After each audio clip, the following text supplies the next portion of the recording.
Hi, this is Claire with End of Life Concierge. Welcome in. Thank you for being here.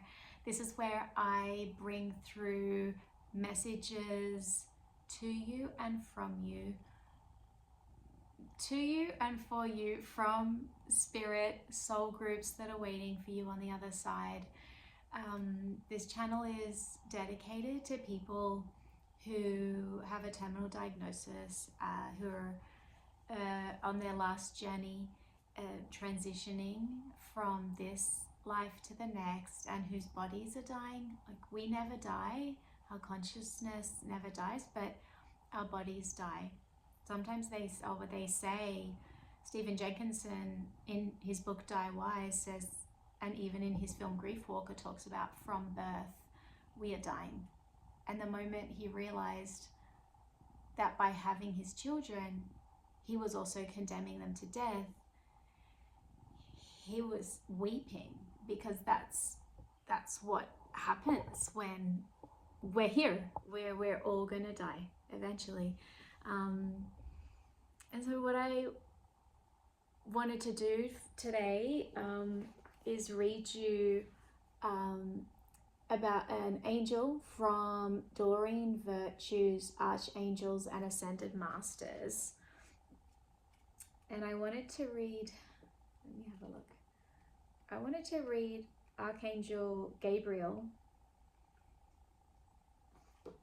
21, because there is God, and then God has four of the most powerful angels, the archangels. There's more archangels, but the most powerful four are Archangel Michael to God's right, Archangel Raphael, which is behind him, Archangel, so Michael's for protection, Raphael's for healing. On the left is Archangel Gabriel, who's a messenger angel, and then in front is Archangel Uriel. And all of these angels are wildly powerful. And I know, because when I connect with them, they all feel different, but they all feel solid and like powerful. So Archangel Gabriel, according to Doreen Virtue, is a woman. It's female. So I'm just going to read you, because it called on me to read this one to you. So perhaps there's a message that's trying to come through, or there's signs that are coming through, phrases are popping into your head, songs playing on the radio, and like you're noticing, but maybe you've not yet connected the dots. And so I feel that by reading this to you, it may light up all of those points on this map, and you may be able to see there's a message trying to come through. Okay. Gabriel's name means God is my strength. Gabriel, who is female, is the famous angel who told Elizabeth and Mary of the impending births of their sons, John the Baptist and Jesus of Nazareth, respectively. The Archangel Gabriel also dictated the spiritual text of Islam, the Quran, to Muhammad. As a result, Gabriel became known as the messenger angel. Gabriel's role continues in the world, helping both parents and human messengers. In the first role, Gabriel guides hopeful parents towards child conception or through the process of adopting a child.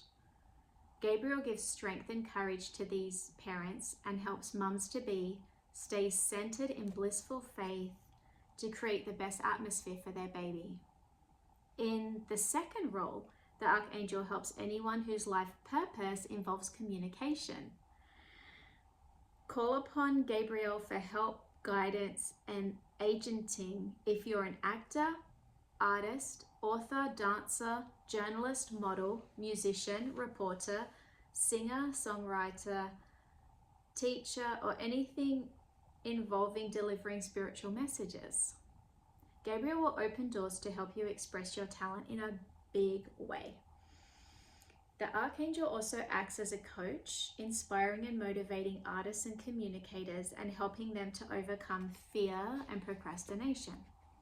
Gabriel has long been known as a powerful and strong archangel, and those who call upon her find themselves pushed into action that leads to beneficial results.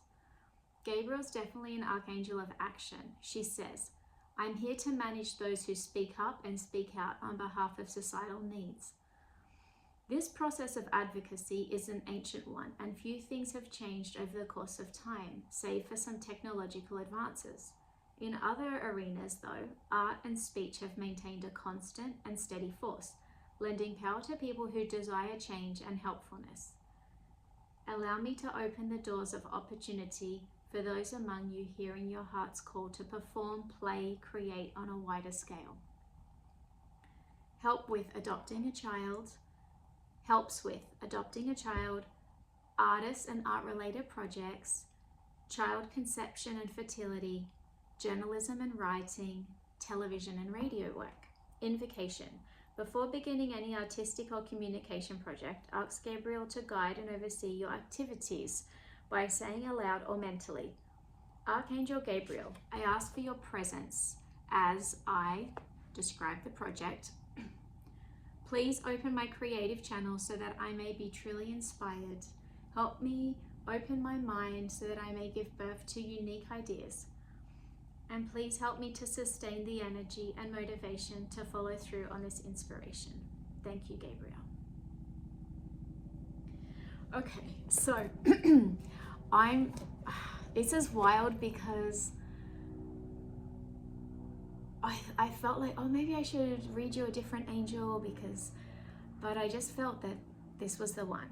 So I'm not sure if you're creating a legacy project, like you know that your time is coming to a close and perhaps you're working on creating something that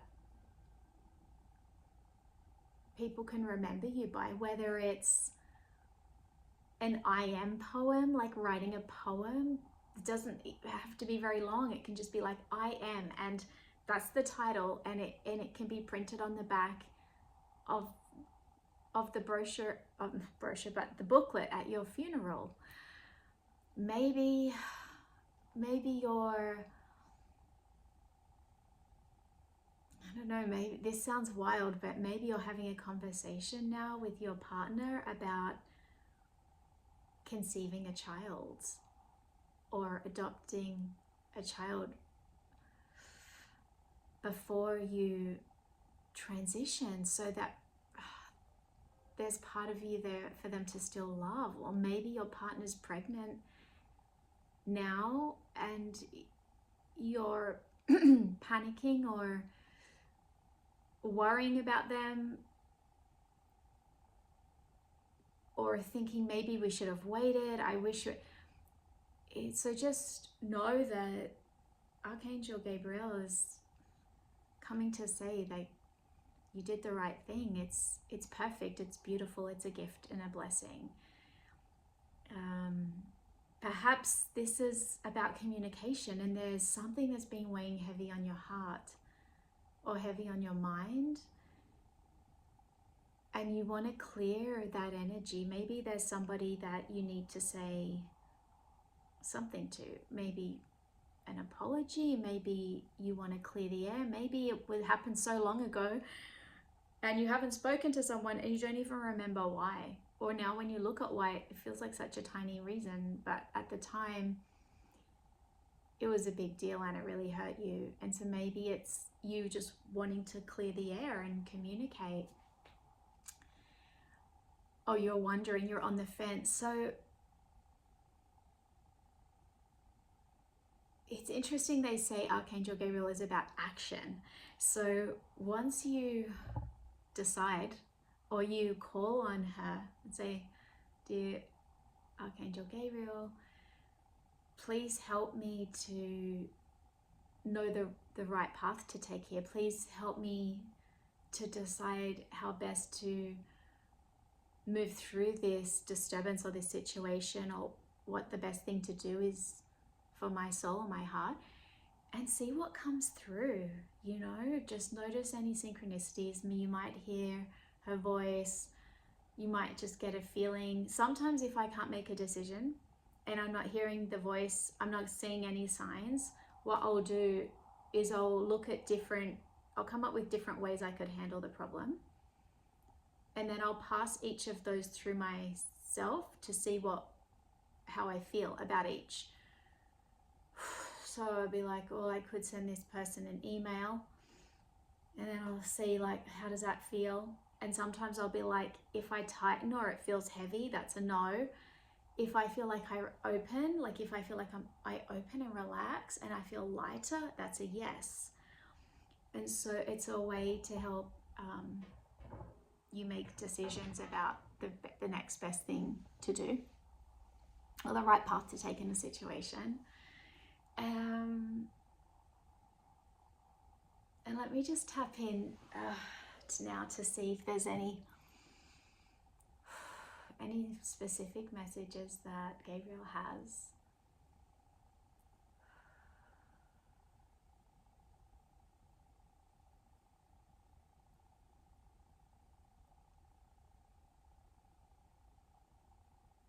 Yes. She's very soft, effervescent, like, even though she's very powerful, oh wow,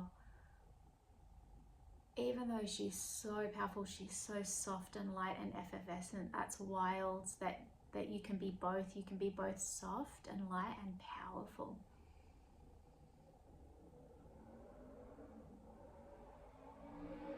She said, believe in yourself. You know the way.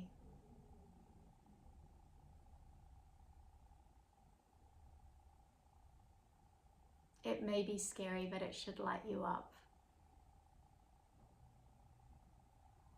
And I'm seeing a path like in the forest, and it's kind of dark, but there's like golden, almost like golden breadcrumbs or golden coins, like little fairy lights that are just, a lot of them like dropped on this path. And it's like, as soon as you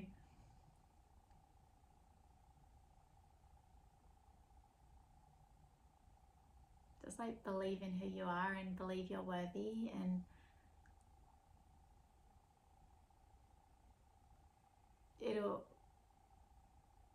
you can't see ahead, you can't see to the end of the path. You don't know perhaps what's going to happen, how a person is going to react, but it's almost like just the reward of just opening and putting down some breadcrumbs.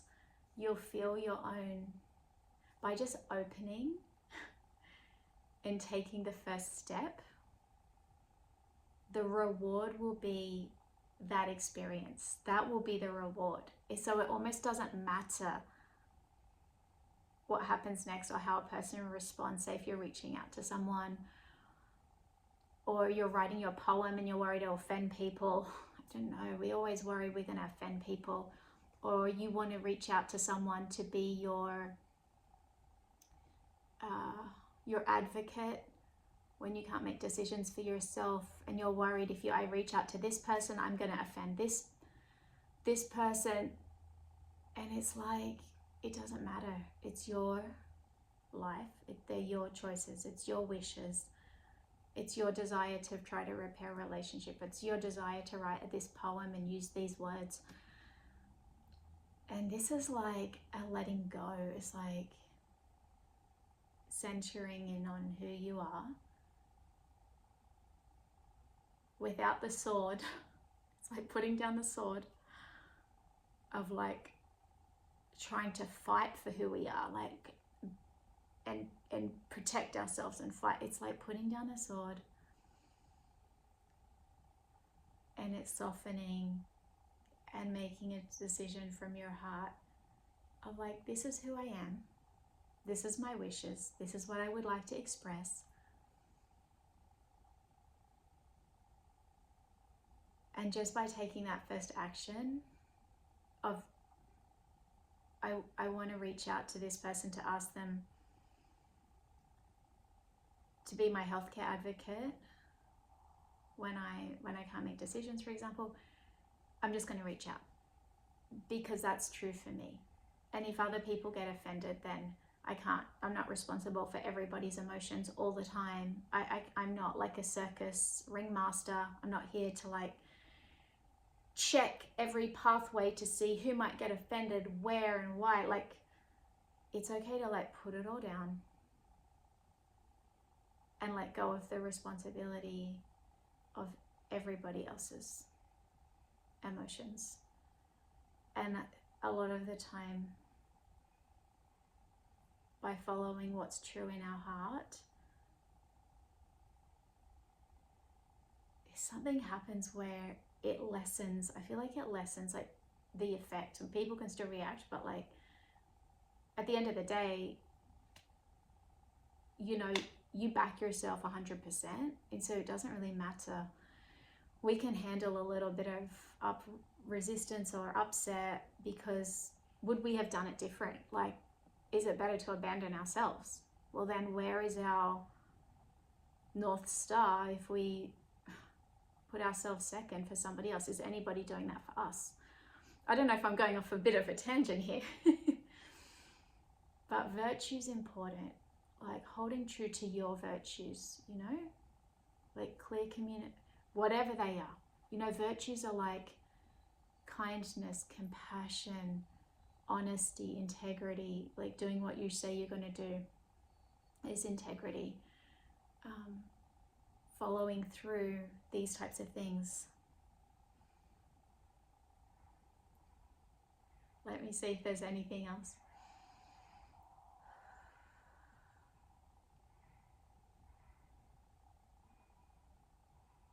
She said, you'll do well, it's already done.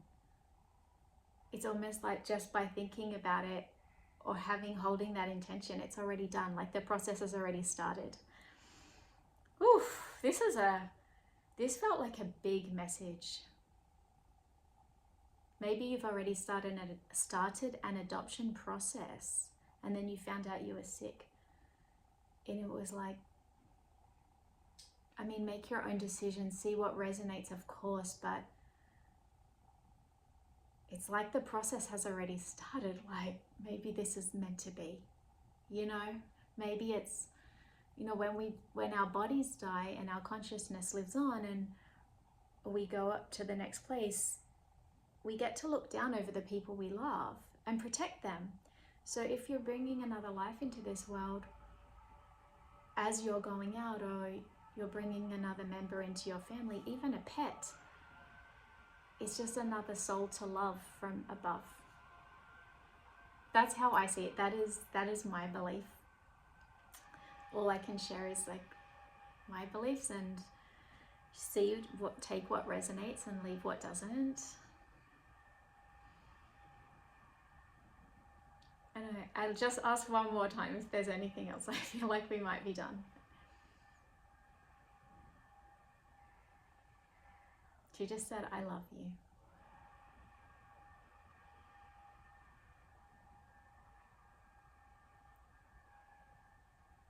And it just feels like this big blanket of, like a donut, like a cylindrical donut of love wrapped around you.